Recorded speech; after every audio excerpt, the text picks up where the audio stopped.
네, 인사드리겠습니다. 안녕하십니까? 안녕하세요. 네, 군산 번영록교회 이돈영 형제라고 합니다. 저도 되게 떨리네요. 네. 저는 지금 저희 교회에서 청년회를 담당하고 있고 또 교회 집사로서 역할을 지금 하고 있습니다. 그래서 이렇게 저희 군산 번영교회랑 군산교회랑 대전 대덕이랑 청년들 함께 모여서 이렇게 교제 나눌 수 있어서 너무나 감사가 되고 영광스럽게 생각합니다. 제가 사실 무슨 주제로 교제를 나눠야 되나 되게 좀 고민을 많이 했어요. 그래서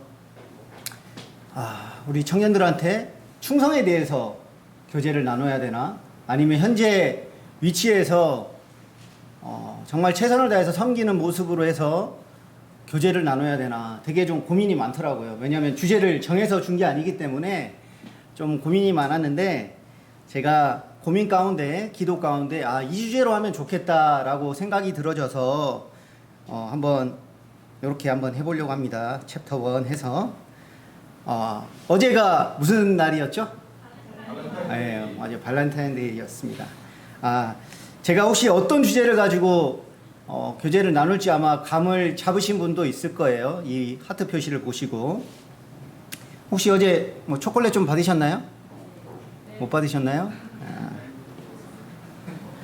못 받았죠? 발렌타인데이는 무슨 날인가요? 남자가 여자한테 주는 날인가요? 여자가 남자한테 주는 날인가요? 잘 모르시나요? 네.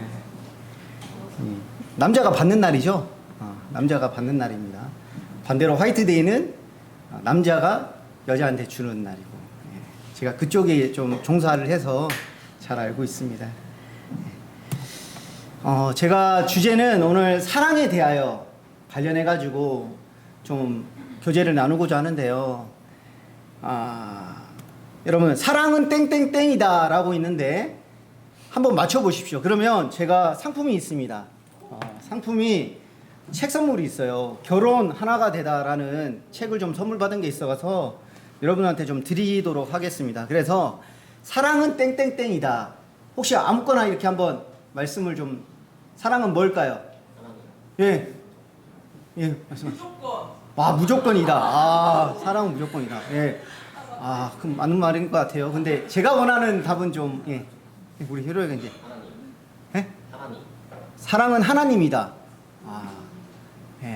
뭐 맞는 말인데 제가 원하는 답은 아니었습니다. 우리 성민 형제. 이쁜 말이다. 이쁜 말이다. 좋아요.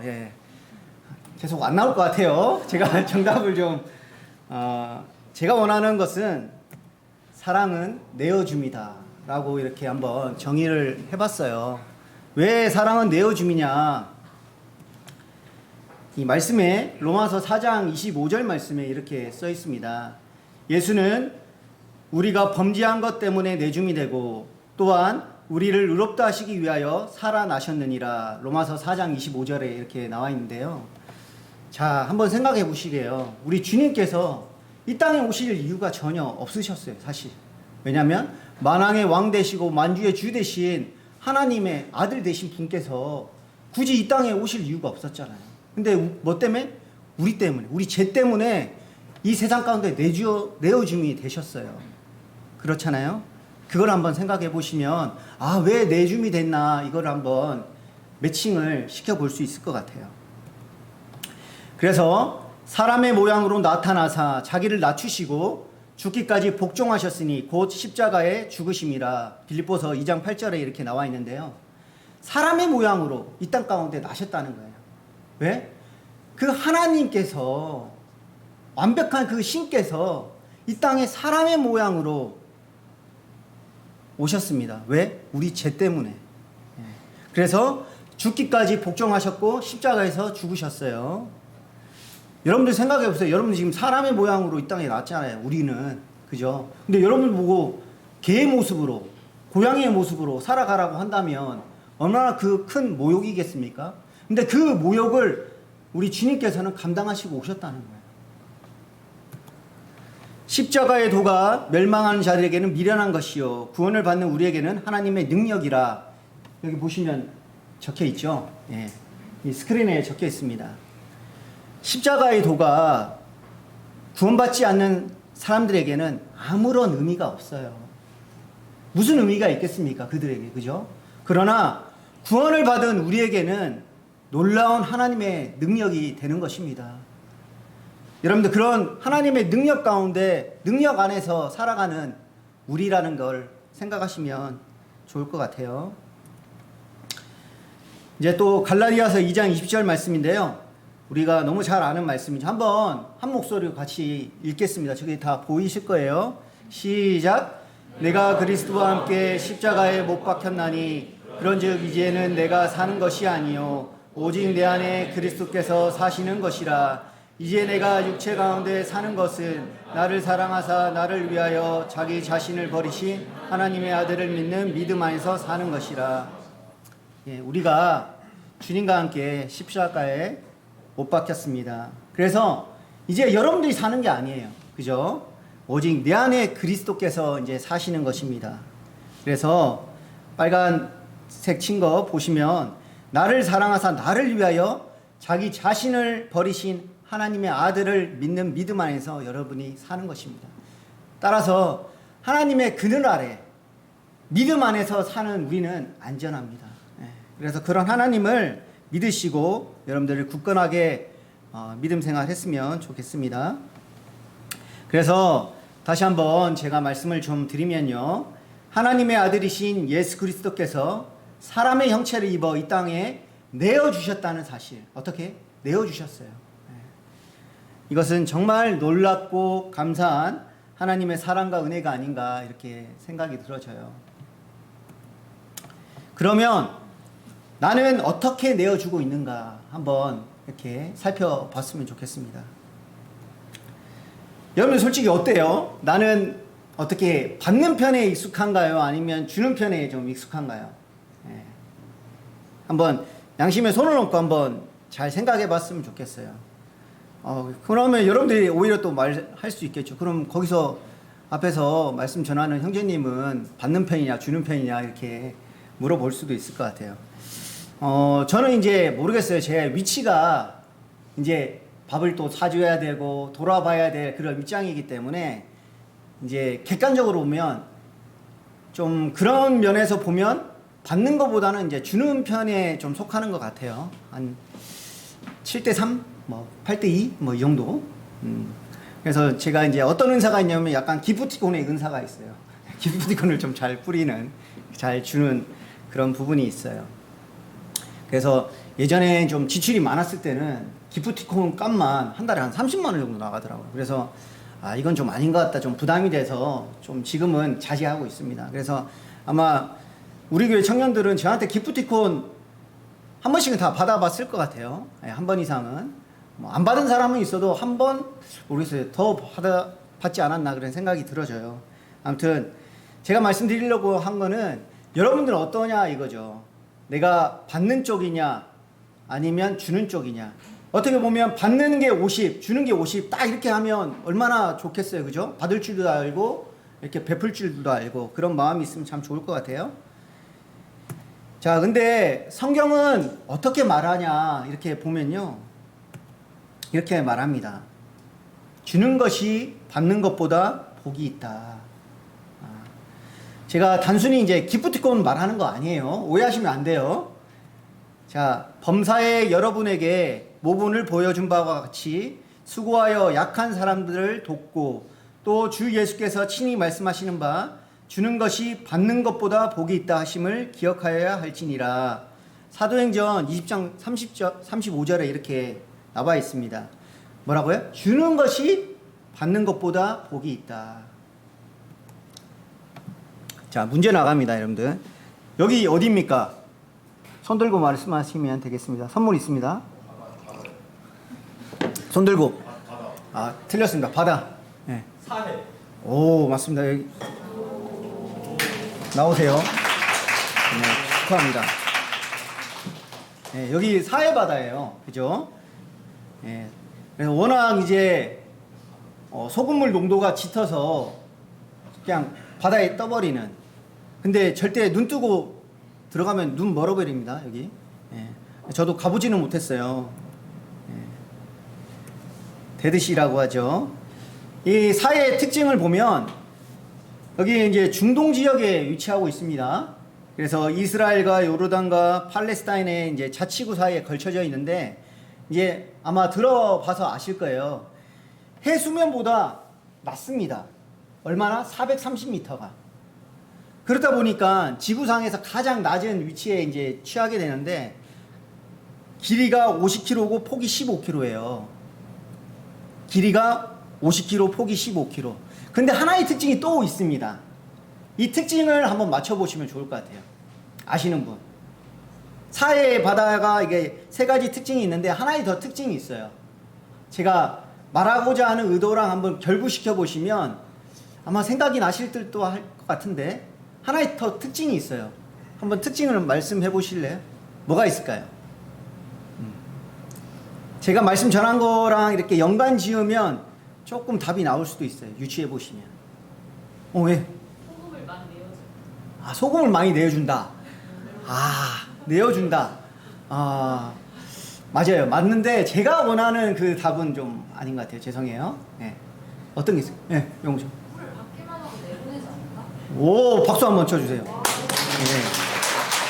나오세요. 네, 근접한 여러 강물들이 이렇게 흘러 들어오는데 빠져나갈 곳은 없는 거예요. 그래서 사해바다가 죽은 바다가 되는 거예요. 그래서 받기만 하고 흘러내보내지 않으면 사해처럼 되는 것입니다. 어떻게? 죽은 바다가 되는 거예요. 아까 사해의 큰 특징은 받기만 해요. 근데 물을 흘러보내지 않아요. 그러니까 죽은 바다가 되는 거예요. 마찬가지 흘러보낼 줄 아는 주님의 성숙한 자녀가 되시길 바랍니다. 누가요? 여기 계신 우리 청년들께서 받기만 하면 안 돼요. 줄 줄도 아는 그런 넉넉함을 여러분들이 가져야 된단 말이에요. 제가 말하는 거 단순히 기프티콘 줘라 이런 의미 아닌 거 아시죠? 예? 야고보서 2장 26절 보시면 영혼 없는 몸이 죽은 것 같이 행함이 없는 믿음은 죽은 것이다 라고 이렇게 말하고 있습니다. 다 같이 우리 야고보서 2장 14절 17절 한번 보실까요? 야고보서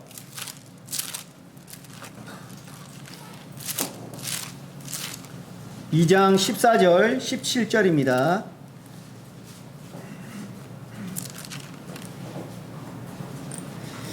제가 한 절 읽고 우리 사랑하는 청년들 한 절 읽고 이렇게 교도가면서 읽겠습니다. 제가 먼저 읽겠습니다. 야고보서 2장 14절 17절까지입니다. 내 형제들아 만일 사람이 믿음이 있노라 하고 행함이 없으면 무슨 유익이 있으리요? 그 믿음이 능히 자기를 구원하겠느냐?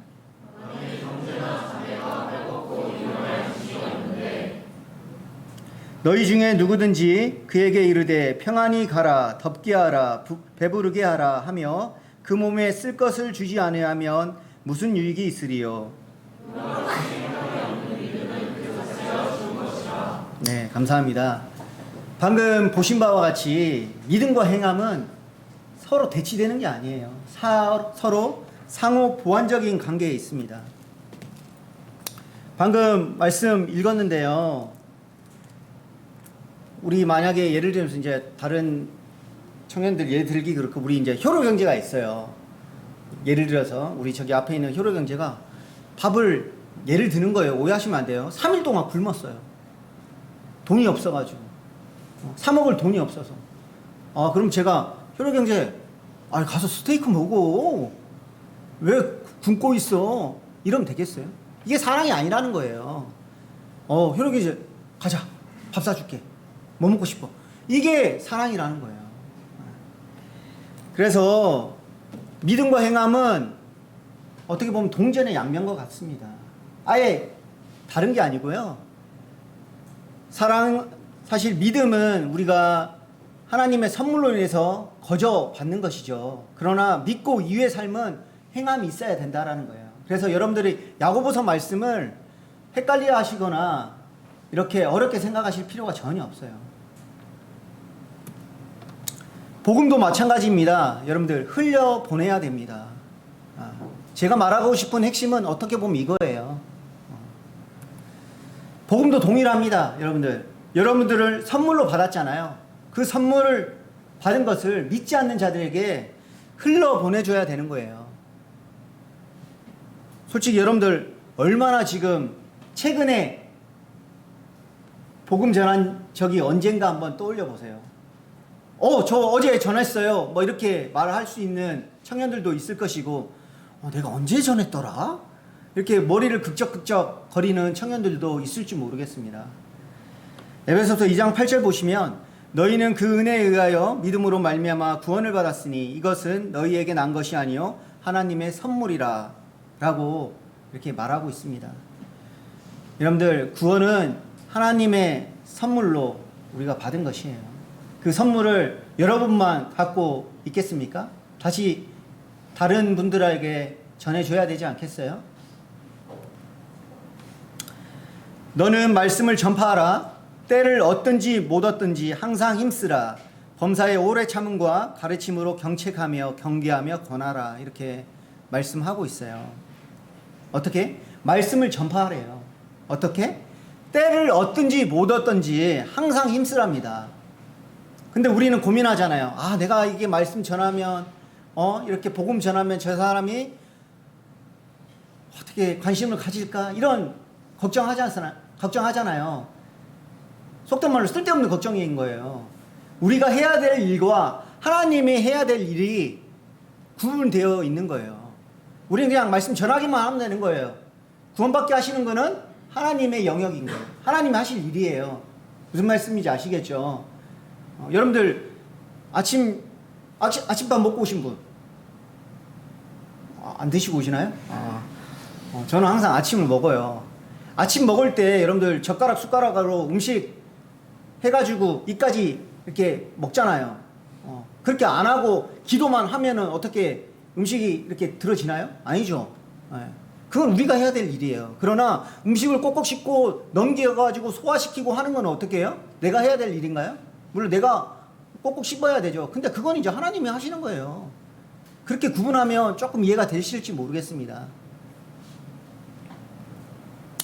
챕터 2. 제가 챕터 1에서 사랑은 내어줍니다 해서 끝내면 좀 뭔가 아쉬움이 있을 것 같아서 고민을 해봤어요. 그래도 우리 청년들에게 필요한 말씀이 뭐가 있을까? 자, 우리 청년들에게 있어서 관심사가 뭐가 있을까요? 한번 뭐가 있을 것 같아요, 여러분들? 직장이요. 네? 직장이요. 직장 맞습니다. 예. 또 아까 받았죠, 채? 예, 안 줄게요. 또 뭐가 있을까요? 한번 볼까요? 자, 외모에 대해서 관심 많아요, 그죠? 관심 없는 사람 있나요? 외모? 다 관심 있잖아요, 그죠? 용돈 관심 없습니까? 용돈 안 받으시는 분 있어요? 부모님한테? 용돈 아니 뭐 이제 어른은 당연히 안 받겠죠. 예, 용돈 받잖아요. 관심 있잖아요. 내 용돈, 우리 부모님이 5만 원에서 10만 원으로 올려주신다네. 얼마나 좋아요, 그죠? 예, 스펙, 여러분들 나름대로 스펙 쌓기를 고민하지 않습니까? 또 학점, 지금 대학생이신 분, 학점 관리 중요하잖아요, 그죠? 고민하잖아요. 고민만 하고 공부만 하면 안 됩니다. 또 뭐가 있어요? 이성에 대해서 관심 많잖아요, 그죠? 또 취업, 어떻게 보면 제일 청년들에게 있어서 관심사일 수 있어요, 그죠? 또 뭘까요? 결혼, 그죠? 그 다음에 맨 마지막에 점 하나 있는 거 있죠. 이 점을 뭘로 할까 하다가 제가 탄핵을 하고 한번 해봤어요. 탄핵에 대해서 관심 많아요? 관심 많은 청년들도 있겠지만 대부분 관심 없잖아요, 별로. 그래서 한번 우리의 뇌 구조에 대해서 이렇게 한번 생각해봤어요. 그러면 우리 청년들에게 있어서 카톡이 뜨네요. 청년들에게 있어서 가장 중요한 부분은 무엇일까요? 어떤 건지 알겠죠? 제가 뭐 말하려고 하는지. 결혼입니다. 결혼은 하나님의 축복입니다. 정말 중요한 것이죠. 제가 인생에서 가장 중요한 부분이 바로 결혼이라고 생각이 들어지는데요. 이제 접니다. 저랑 저희 자매인데요. 제가 09년 5월 23일 날, 2009년 5월 23일 날 결혼을 했어요. 그래서 이제 만 16년 차가 이제 되어 가고 있는 시점인데, 제가 문제 하나 낼게요. 이날 아주 중요한 사건이 있었어요. 이날 엄청난 큰 사건이 있었는데, 어떤 사건이 있었냐? 힌트를 드릴게요. 대통령과 관련된 사건입니다. 혹시 뭔가 생각이 들어지실까요? 혹시 대통령과 관련된 사건인데, 힌트, 더 결정적인 힌트. 스스로 목숨을 끊으셨어요. 자, 누굽니까? 네, 노무현 대통령 서거일이었어요. 세상에, 결혼하는데 결혼하기 전에 노무현 대통령이 서거했다고 막 난리가 난 거예요. 그래서 결혼을 했고요. 그날 우리 서장훈, 농구선수 서장훈 알죠? 요즘에 그 아주 잘 나가는데, 그분도 결혼했다가 아쉽게도 이혼을 하셨어요, 지금은. 하여튼 그랬던 경험이 있고요. 이제 저희 청년들 뿐만 아니라 친구들 함께 사진을 좀 찍었어요. 제가 모르긴 몰라도 한 400명, 450명 정도 이렇게 오신 걸로 알고 있어요. 이렇게 많이 오셔가지고 축하해 주시고 축복해 주셨습니다. 우리 여기 있는 청년들도 그때는 조만한 친구들이었는데 이렇게 막 얼굴 내밀면서 같이 찍었던 사진들도 있어요. 근데 그 사진은 제가 못 올렸네요. 이제 저희 사랑스러운 가족인데요. 저희 맨 왼쪽이 저희 자매고, 두 번째가 이제 저희 자매 옆에 있는 친구가 저희가 첫째 딸입니다. 올해 16살이고, 이제 둘째가 15살. 하진이, 하윤이 이렇게 돼 있고요. 이게 작년에 찍은 사진이고, 오른쪽에 이제 보이는 사진은 1월 달에 저희가 가족 여행으로 후쿠오카를 갔다 왔어요. 이 작년에 이제 저희 자매가 1년 전에 예약을 했는데, 돌연 제 퇴사 여행으로 바뀌어가지고 제목이, 제가 1월 31일부로 회사를 퇴사를 했거든요. 18년 6개월 동안 다녔던 회사를 이제 그만두고 이제 새로운 이제 사업을 준비하기 위해서 지금 하고 있는데, 여러분 CU 아시죠? 제가 CU 편의점 본사 직원이었는데, 제가 거기를 이제 그만두고 이제 새로운 일을 하고자 지금 준비하고 있습니다. 그래서 현재 우리 사랑스러운 가족 사진을 한번 좀 담아봤습니다. 그럼 과연 결혼의 목적은 무엇인가 한번 보겠습니다. 창세기 1장 26절부터 28절까지인데요. 한번 보시겠습니다. 창세기 1장 26절부터 28절. 이것도 한번 교도 한번 해보겠습니다. 창세기 1장 26절에서 28절. 제가 먼저 읽겠습니다. 하나님이 이르시되 우리의 형상을 따라 우리의 모양대로 우리가 사람을 만들고 그들로 바다의 물고기와 하늘의 새와 가축과 온 땅과 땅에 기는 모든 것을 다스리게 하자 하시고,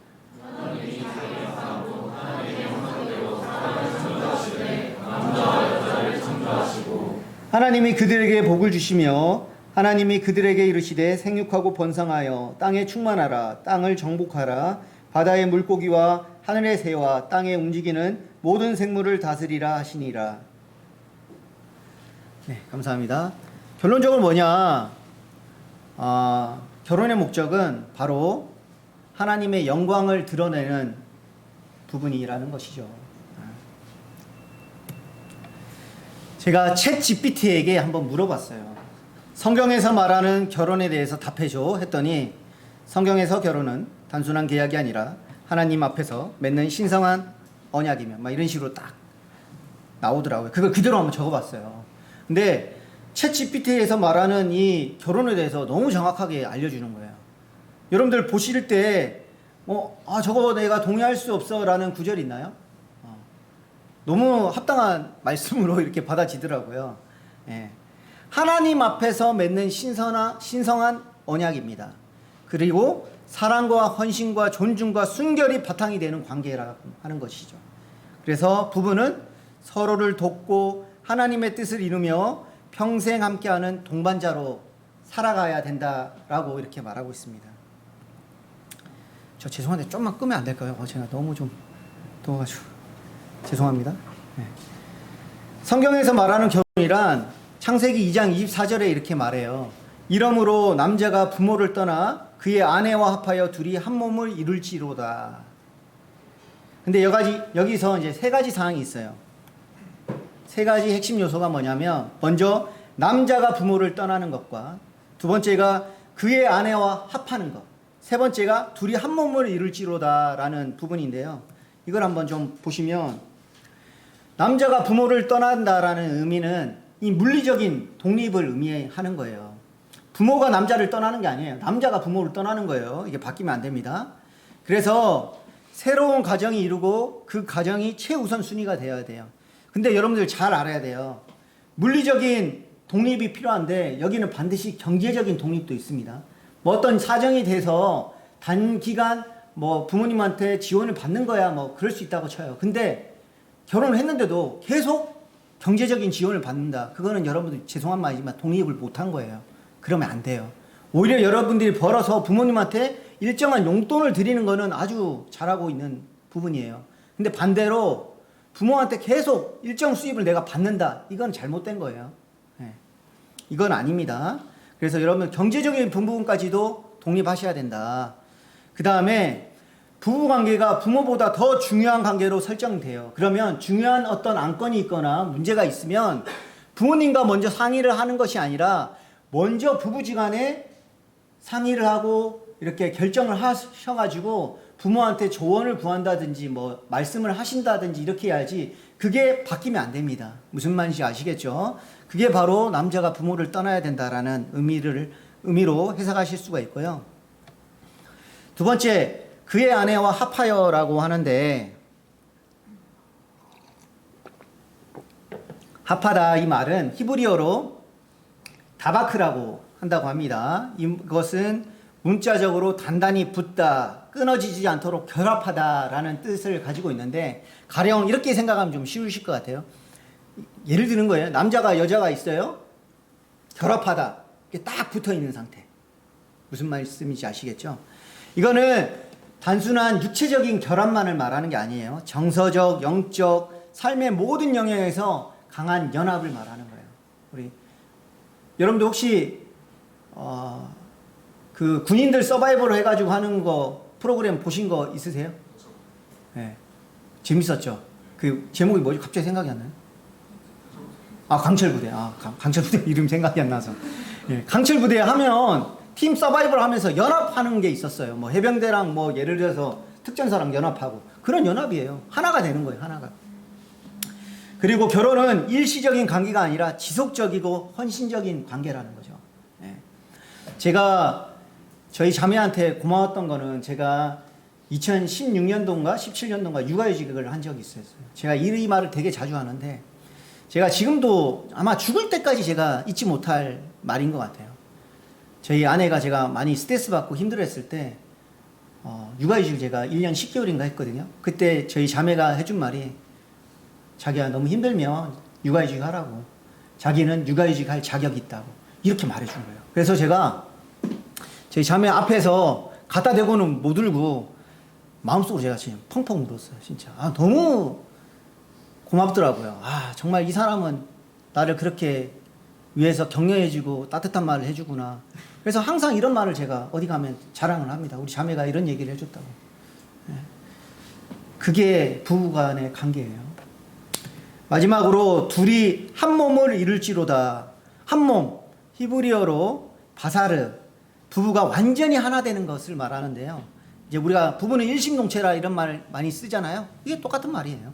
그래서 이게 뭐 아까 이제 두 번째 말씀드렸던 그의 아내와 합하여랑 거의 뭐 비슷한 부분이겠지만 이것은 좀 더 진보한 부분이라고 생각하시면 될 것 같아요. 예. 쉽게 말하면 남자와 여자가 있잖아요. 남자가 예를 들면 흰색이고 여자가 검은색이다 라고 하면 흰색과 검은색으로 둘러짠 스웨터라고 한번 생각을 해보세요. 전혀 다른 건데 새로운 스웨터를 만들어요. 그 다음에 우리 오케스트라 알잖아요. 오케스트라 전혀 다른 바이올린, 첼로 또 뭔가요? 뭐 여러 가지가 이렇게 해가지고 하나의 아름다운 곡을 만들어내지 않습니까? 그와 같다고 생각하시면 돼요. 여러분들 또 하나에서 예를 들어보면 흰색과 검정색이 만나서 섞으면 어떤 색이 되나요? 회색이 되죠. 예. 그와 같은 색을 만드신다고 생각하면 돼요. 그게 바로 둘이 한 몸을 이루는 아름다운 연합이라고 생각하시면 좀 와닿을 것 같아요. 그래서 결론적으로는 하나님이 짝지어 주신 것을 절대 사람이 나눌 수 없다라는 사실입니다. 평생 가야 돼요.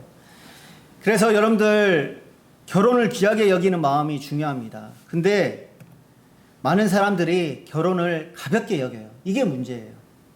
그래서 우리 청년들에게는 제가 많은 이렇게 교제를 했었는데, 모든 사람이 결혼을 귀히 여기고 침소를 더럽히지 않게 하라. 음행하는 자들과 간음하는 자들을 하나님이 심판하시리라고 말씀하고 있는 거예요.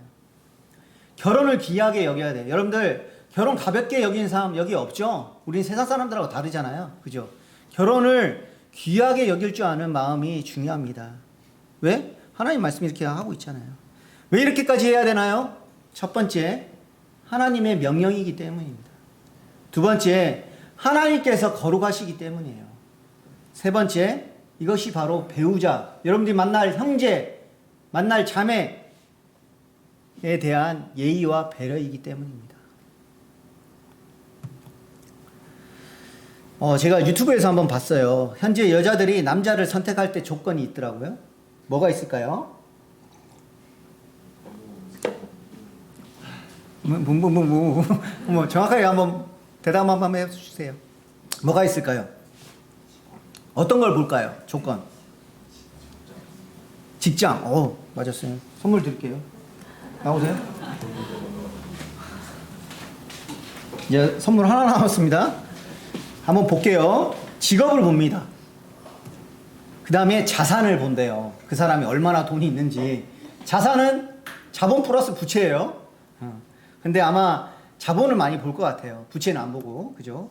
근데 외모는 또 외모도 많이 본대요. 근데 학력도 본대. 이 네 가지 사항을 본대요. 근데 학력 빼고 세 가지를 중점적으로 보고 나머지 플러스 학력을 본대요. 근데 문제는 말이죠. 우리 믿는 크리스찬도 동일하게 다 보는 거예요. 근데 여기서 뭘 본다? 믿음을 플러스해서 보는 거예요. 그죠? 여러분들 그러지 않나요? 근데 여러분들이 그리스도인이 선택할 때 우리가 믿는 자들이 선택해야 될 조건이 있어요. 아까 직업, 자산, 중요하죠. 근데 이거보다 우리가 더 중요하게 봐야 될 게 있는데 뭐냐? 그 사람이 정말 진실된 사람인가? 여러분들 볼 줄 알아야 돼요. 두 번째, 그 사람에게 있어서 믿음이 있는가? 봐야 돼요. 또 그 사람의 성품을 봐야 돼요. 이 사람의 성품 어떤지? 우리가 주님을 믿더라도 그 사람의 기질적인 부분은 쉽게 변하지 않아요. 그렇기 때문에 그 사람의 성품을 잘 봐야 돼요. 여러분들.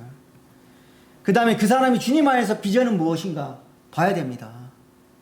그 다음에 가정 환경을 봐야 돼요. 그 사람 가정 환경이 잘 살고 못 살고 이걸 보라는 게 아니에요. 어떠한 가정에서 어떠한 사랑을 받고 이렇게 컸는지 그걸 보라는 거예요, 여러분들. 이게 바로 여러분들이 배우자를 보게 될 때 선택할 때 조건이 돼야 되는 거예요. 그 사람 외모가 어떻고 자산이 많고 직업이 뭐고 이걸 보라는 게 아니라 그걸 아예 안 볼 수는 없겠죠. 그러나 이 위주로 여러분 좀 보시면 정말 훌륭한 배우자를 선택할 수 있지 않을까 생각이 들어집니다. 준비 없는 결혼은 축복이 아니라 재앙입니다. 여러분들 무슨 말씀인지 아시겠죠? 준비 없는 결혼은 축복이 아니라 재앙이에요. 기도해야 됩니다. 여러분들 취업을 위해서 기도하잖아요. 주님 이렇게 좋은 직장, 이런 내가 원하는 직장 주십시오. 기도 안 합니까? 하시죠? 네, 해야죠. 근데 왜 평생 함께할 반려자를 위해서, 배우자를 위해서 기도하지 않나요? 솔직히 나 기도한다. 손 들어 보십시오. 별로 안 되네요. 별로 손 안 드시네. 네. 아직 나이가 어려서 그럴 수 있어요. 근데 여러분들 기도해야 돼요. 제발 좋은 형제, 자매 나타나길 기도하지 마세요. 이게 무슨 말이냐? 우선적으로 내가 좋은 형제, 좋은 자매가 되면 좋은 형제, 자매는 따라오게 돼 있습니다. 제 말의 의도를 오해하시면 안 돼요. 당연히 배우자를 위해 기도해야 되지만 먼저는 우선순위가 내가 먼저 훌륭한 형제 자매가 되라는 거예요. 내가 그렇게 되지 않는데 맨날 기도는 그렇게 해요. 어떤 형제 자매가 나한테 오겠어요? 내가 준비되어 있지 않는데. 그리고 하나님의 때를 여러분들 좀 기다렸으면 좋겠어요. 내 시간, 내 때를 기다리지 말고 우리 전도서 3장 1절에서부터 11절에 보면 때, 뭐 줄 때가 있고 버릴 때가 있고 막 그 때에 대해서 나오거든요. 그 때가 30번 언급이 돼요. 네. 모든 것들의 때가 있어요. 근데 여러분들의 시간에 포커싱 하지 말고 하나님의 때를 기다리라는 것이죠. 분명히 여러분이 준비되었고 하면 하나님이 그 때를 잊지 않으시고 합당한 배우자를 주실 거예요. 제가 늘 자녀들을 위해서 오늘 아침에도 기도하고 매일 기도해요. 어떻게? 제가 이렇게 기도합니다. 한나처럼 기도하고 마리아처럼 주의 말씀을 사모하며 브리스길라처럼 성도를 섬기는 데 힘쓰는 여인으로 성장해달라고. 또 예수는 지혜와 키가 자라가며 하나님과 사람에게 사랑스러워 가시더라라고 하신 그 말씀처럼 이렇게 이 말씀을 적용하면서 기도하거든요. 우리 자녀들을 위해서. 그래서 여기 계신 우리 청년들도 기도해야 돼요. 어떻게? 형제들을 위한 기도문 한번 만들어 봤어요. 다니엘처럼 기도하고 다윗처럼 주의 말씀을 사모하며 아굴라 알죠? 브리스길라의 남편. 아굴라처럼 성도를 섬기는 자녀로 살아갈 수 있는 믿음 주소서. 누구한테? 나한테. 그런 형제로 살아갈 수 있는 믿음 주소서 이렇게 기도해야 돼요. 자매들은 아까 제가 우리 자녀들 여자아이들이니까 동일하게 이런 기도를 여러분들이 할 수 있어야 된다라는 것이죠. 저희가 이제 수요일 날 모이고 나서 마지막에 이제 저희가 기도문을 읽는 부분이 있어요. 이렇게 해서 보면 기도문이 다 있는데 이것 중에 하나 읽는 게 예레미야 33장 3절입니다. 너는 내게 부르짖으라. 내가 내게 응답하겠고 네가 알지 못하는 크고 은밀한 일을 내게 보이리라. 여러분 부르짖으면 하나님 그 응답을 들어주시는 거예요. 여기서 부르짖으라라는 단어는요. 짐승이 그 부르짖는 그 부르짖음을 말하는 거예요. 간절히 부르짖는 거. 여러분들 부르짖어야 됩니다. 그러면 하나님께서 보여주실 거예요. 인도해 주실 겁니다. 구하라 그리하면 너에게 주실 것이요 찾으라 그리하면 찾아낼 것이요 문을 두드리라 그리하면 너에게 열릴 것이니 구하는 이마다 받을 것이요 찾는 이는 찾아낼 것이요 두드리는 이에게 열릴 것이다 라고 말하고 있습니다. 여러분들 구하십시오. 그러면 주실 것입니다. 문을 두드리십시오. 그럼 열릴 것입니다. 제가 청년의 교사로서 개인적인 바람은 여기 있는 바와 같아요. 우리 청년들이 주 안에서 잘 성장해서 신실한 배우자를 만나서 믿음의 가정을 세우고 이렇게 자녀들 낳고 이렇게 살았으면 좋겠다라는 개인적 바람이 있어요. 청년의 교사로서. 그런 청년들이 되었으면 좋겠습니다. 우리 군산 번원교회 청년들뿐만 아니라 여기 계신 우리 군산교회, 대전 대덕교회 청년들이 이와 같은 삶을 살아간다면 얼마나 청년의 교사로서 맡고 있는 교사들이 얼마나 흐뭇하겠어요. 하물며 심지어 우리 주님께서는 얼마나 좋으시겠어요. 그렇게 섬긴다고 한다면. 이제 마지막입니다. 제가 30분 넣어놨길래 30분 좀 짰다. 제가 40분 해달라고 했는데 지금 38분 전하고 있거든요. 딱 되면 맞아질 것 같아요. 자, 우리 사회 보신 형제님, 아이고, 한번 읽어주시면 좋을 것 같아요. 한번 읽어주실래요, 앞에? 이스라엘의 미안해요. 잘렸네. 제가 읽겠습니다. 미안해요. 왜 잘렸지? 이스라엘 건기에 이슬마저 없으면 모든 생물이 말라 죽을 수밖에 없다. 이슬은 그 식물들을 살리는 힘이 된다. 그런데 곰곰이 생각해보라. 식물에게 이슬이 가장 필요할 때가 언제인가? 가장 뜨거운 태양이 장렬하는 대낮이다. 막 타들어가는 고통을 당할 때이다. 그러나 하나님은 그런 대낮에 이슬을 주시지 않는다. 가장 절실할 때 이슬을 주시지 않는다. 그때 이슬을 주어봤자 금세 전부 증발되어 버리기 때문이다. 그래서 우리가 가장 필요로 할 때 나를 붙들어 달라고 아무리 소리쳐 보아도 하나님께서 응답해 주지 않으신다고 느낄 때가 있다. 하나님께서는 언제 우리에게 이슬을 주시는가? 그러다가 쓰러져서 지쳐 있을 때 한밤중에 새벽에 하나님께서는 이슬처럼 우리에게 은혜를 채워주신다. 그때 은혜의 이슬을 받아 무장한 사람, 새벽 이슬을 맞은 사람은 한낮에 태양을 이길 수 있다. 이것이 하나님께서 일하시는 방법이다. 강점으로 일하라라는 책에서 이렇게 떼왔습니다. 제가 이제 20년도 전에 이 책을 읽었는데 책은 1월 달에 다시 읽었어요. 이 책만 한 3-4번 읽었던 것 같은데요. 제 마음을 되게 촉촉하게 적셔주시더라고요. 여러분 아마 이런 과정을 겪고 있는지 모르겠습니다. 지금 정말 가장 뜨거운 태양에서 장렬하는 그 대낮에 처한 여러분의 상황인지 모르겠어요. 근데 막 기도하잖아요. 근데 제일 절실할 때 이슬을 주시지 않는다는 거예요. 왜냐하면 이슬을 줘봤자 금세 다 증발되어 버리기 때문에. 여러분들 간절히 기도할 때 새벽 이슬에 하나님께서 넉넉하게 주신다는 거예요. 그때는 타들어가지 않잖아요. 혹시 여러분들이 그러한 과정을 지금 현재 겪고 있는지도 모르겠습니다. 혹시 그러한 상황이라고 한다면 이 말씀으로 여러분들 힘을 얻고 위로를 얻었으면 좋겠어요. 자, 다시 한번 살펴보면 제가 사랑에 대하여 말씀을 드렸고요. 사랑은 내어줌이다 라고 이렇게 말씀을 드렸어요. 두 번째, 결혼은 축복이다. 누구의 축복? 하나님의 축복이에요. 그래서 우리 청년들이 이러한 축복을 누리면서 살아갔으면 좋겠습니다. 아무튼 부족하지만 이렇게 말씀 경청해 주셔서 감사합니다. 이것으로 말씀 마치도록 하겠습니다. 감사합니다. 이게 책 한 권 남는데 혹시 꼭 읽고 싶다라는 분 계세요?